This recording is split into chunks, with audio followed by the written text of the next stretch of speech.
Since at least the 1910s and 1920s, women have been getting themselves photographed in studios. This is one of the most important ways that women can circulate images of themselves and share with one another the different fashions and gold jewelry ensembles that they have had created for them for important occasions like weddings, religious ceremonies, or naming ceremonies such as for children, babies.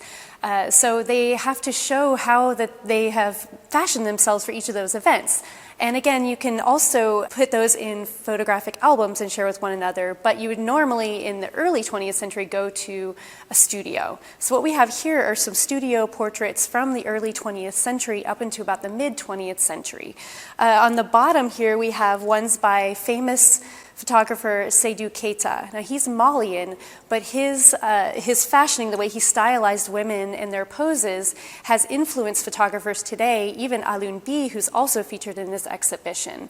One of the most important things about these photos, again by this famous photographer, is that they aren't reproductions, they are originals. So this is a very important addition to the show that was not in the original, and that's specifically for the North Carolina community.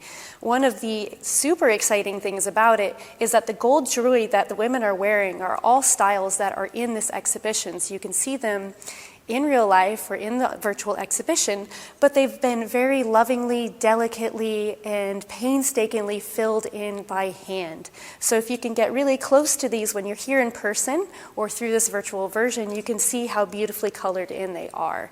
This would have taken a lot of time and effort, and it shows just how important gold jewelry is to women's styling, and again to that perpetuation of styles by sharing with one another through photography. You still encounter these photographs of women in their homes when you go visit them, of their grandmothers, of their mothers.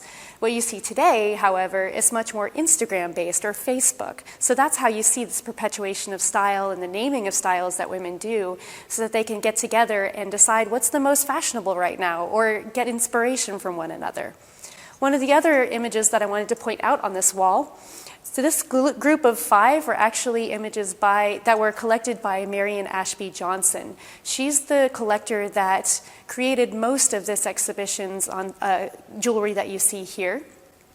So this one on the upper left, I continued with Marion Ashby Johnson's research when I was in Senegal for the last several years. I actually located this woman. Her name is Dédé Ly, and she's still alive today. And I was able to visit with her brother and her brother's wife and the rest of their family.